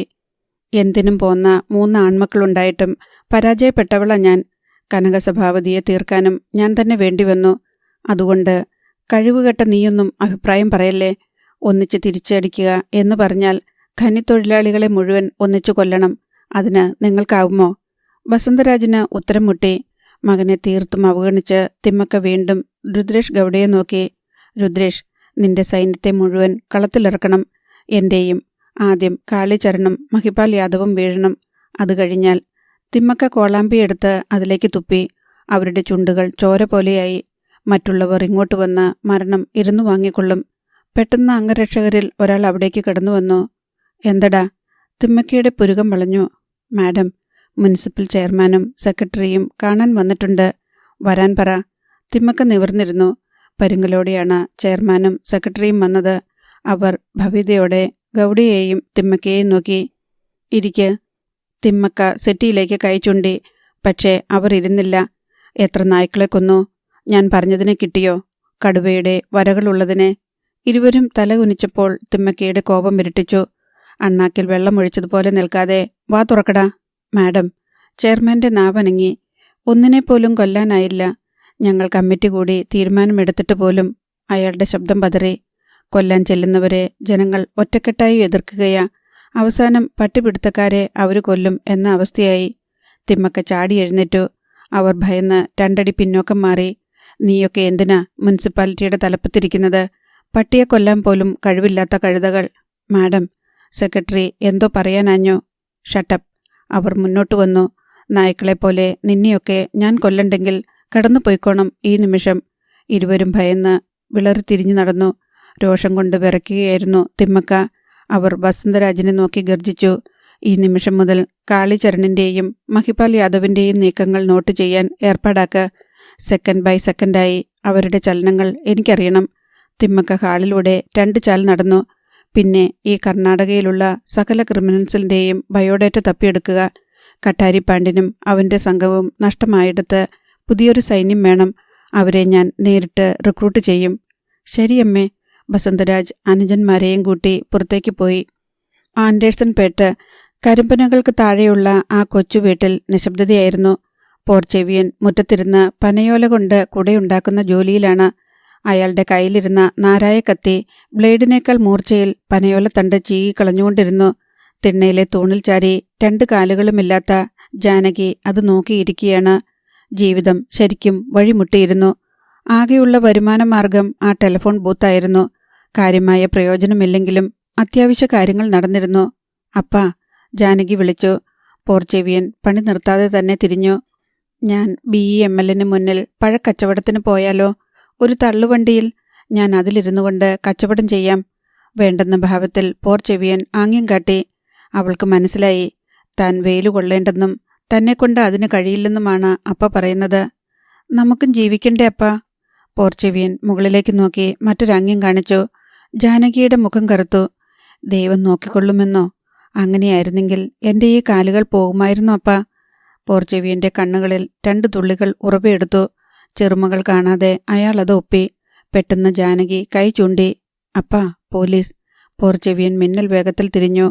കാക്കി പാൻസിന്റെ പോക്കറ്റിൽ നിന്ന് അയാൾ ശ്രദ്ധാപൂർവം സയനൈഡ് കുപ്പിയെടുത്തു. ഏതു നിമിഷവും നാരായക്കത്തി അതിൽ മുക്കി ആക്രമിക്കാൻ. നടന്നു വരുന്നവരിൽ അയാളുടെ കണ്ണുകൾ ഇമചിമ്മാതെ തറഞ്ഞു നിന്നു. 2 കാക്കിധാരികളും മറ്റു 2 പേരും SP മഹിപാൽ യാദവും വെള്ളയനുമായിരുന്നു കാക്കി വേഷത്തിൽ. ഒപ്പമുള്ളത് കാളിചരണും മണിക്കുട്ടനും. ആക്രമസജ്ജനായി ഇരിക്കുന്ന പോർച്ചെവിയനെ കണ്ട് മഹിപാൽ യാദവിന്റെ കണ്ണുകളിൽ അത്ഭുതം മിന്നി. വേണ്ട പോർച്ചെവിയ, ഞങ്ങൾ ഉപദ്രവിക്കാൻ വന്നതല്ല. തനിക്ക് കാത് കേൾക്കുമെന്ന് എനിക്കറിയാം. ഏതാനും വർഷങ്ങൾക്ക് മുൻപ് നമ്മൾ തമ്മിൽ കണ്ടിട്ടുണ്ട്. ഞാൻ മഹിപാൽ യാദവ്. പോർച്ചെവിയന്റെ മുഖത്ത് പരിചയഭാവം വന്നു. കണ്ണുകളിലെ കനൽ മെല്ലെ അണഞ്ഞു. സൈനൈഡ് കുപ്പി അയാൾ വീണ്ടും പോക്കറ്റിൽ തിരുകി. കാളിചരൺ ജാനകിയെ ശ്രദ്ധിച്ചു. നല്ല ഐശ്വര്യമുള്ള കുട്ടി. ഈ പാവത്തിന്റെ ബൂത്താണല്ലോ തിമ്മക്ക തകർത്തത്. മഹിപാൽ യാദവ് ജാനകിയോട് പറഞ്ഞു. മോളെ, നിനക്ക് ധൈര്യമുണ്ടെങ്കിൽ വീണ്ടും ആ ബൂത്തിൽ തന്നെ ഇരിക്കാം. ഇനി ആരും അവിടേക്ക് വരില്ല. ഇത് ഞങ്ങളുടെ വാക്ക. ബൂത്ത് ഞങ്ങൾ ശരിയാക്കി തരികയും ചെയ്യാം. ജാനകിയുടെ മുഖത്തുണ്ടായ തിളക്കം അവർ കണ്ടു. ചോദ്യഭാവത്തിൽ അവൾ പോർച്ചെവിയനെ നോക്കി. അയാൾ ആംഗ്യം കാട്ടി. അവളുടെ സന്തോഷം മാഞ്ഞു. SP നോക്കി ജാനകി മന്ത്രിച്ചു. അപ്പ പറയുന്നു സാർ, വേണ്ടെന്ന്. അതൊക്കെ പിന്നെ കുഴപ്പമാകുമെന്ന്. ഞങ്ങൾ ഉറപ്പ് പറയുന്നു പോർച്ചെവിയ. ഇനി ഇവളെ ആരും തൊടത്തില്ല. ഇപ്പോൾ പോർച്ചെവിയന്റെ സംരക്ഷണം മാത്രമല്ല, പോലീസിന്റെയും ഈ കാളിചരണിന്റെയും കവചം കൂടി ഉണ്ടെന്ന് കരുതിക്കോ. SP വാക്കുകൾ കേട്ട് പോർച്ചെവിയൻ എഴുന്നേറ്റു. അയാളുടെ ആംഗ്യത്തിനനുസരിച്ച് ജാനകി പറഞ്ഞുകൊണ്ടിരുന്നു. എന്തെങ്കിലും പറ്റിക്കഴിഞ്ഞിട്ട് പിന്നീട് ദുഃഖിച്ചിട്ട് കാര്യമുണ്ടോന്ന്? ഒന്നും പറ്റില്ല. മഹിപാൽ യാദവിന്റെ ശബ്ദം മാറി. അങ്ങനെ എന്തെങ്കിലും ഉണ്ടാകണമെങ്കിൽ ആദ്യം അവർ എന്നെ കൊല്ലണം. ഇത് എന്റെയൊരു വാശി കൂടിയാണ് പോർച്ചെവിയ. തിമ്മക്കയെ പ്രതിരോധിച്ചു നിൽക്കാൻ നിങ്ങൾക്ക് കഴിയണം. നിങ്ങൾക്കതിന് കഴിഞ്ഞാൽ മറ്റുള്ളവർക്കും അതൊരു ഉത്തേജക മരുന്നാവും. അവർക്കും അങ്ങനെ നിൽക്കാൻ തോന്നും. മഹിപാൽ പോർച്ചെവിയന്റെ തോളിൽ തട്ടി. നിങ്ങളുടെ കയ്യിലിരിക്കുന്ന ഈ നാരായ കത്തിയുണ്ടല്ലോ, ഇതിന്റെ മുനയിൽ പ്രാണൻ വെടിയാൻ തിമ്മക്ക തൽക്കാലം തയ്യാറാവില്ല. ഭീരുവിനെ പോലെ ജീവിക്കുന്നതിനേക്കാൾ നല്ലത് ധൈര്യത്തോടെ ശത്രുവിനെ എതിർത്ത് ജീവിക്കുന്നതല്ലേ. പോർച്ചെവിയൻ ചിന്തയോടെ അനങ്ങാതെ നിന്നു. ചോളത്തോട്ടത്തിൽ ഒരു കാറ്റ് വീശി. ചോളച്ചെടികൾക്കൊപ്പം വീടിനരികിൽ നിന്ന കരിമ്പനകളുടെ ഓലകളും ഇളകി. പോർച്ചെവിയൻ വീണ്ടും ആംഗ്യം കാട്ടി. ജാനകി സന്തോഷത്തോടെ അറിയിച്ചു. അപ്പ സമ്മതിച്ചു. എങ്കിൽ നമുക്ക് നാളെ കാണാം. പറഞ്ഞത് കാളിചരണാണ്. അവൻ ജാനകിയുടെ അടുത്തെത്തി. മോള് ധൈര്യത്തോടെ ഇരിക്കണം. അവൾ തലയാട്ടി. അവർ തിരിച്ചു നടന്നു. പെട്ടെന്ന് കാളിചരണിന്റെ ഫോൺ ശബ്ദിച്ചു. അവൻ നോക്കി. കേരളത്തിൽ നിന്നുള്ള ലാൻഡ് ഫോൺ നമ്പറാണ്. അവൻ അറ്റൻഡ് ചെയ്തു. കാളിയല്ലേ? അപ്പുറത്തു നിന്ന് ഒരു ക്ഷീണിച്ച സ്ത്രീ ശബ്ദം. അതെ, ആരാ? ഞാൻ അമ്മാവിയാടാ.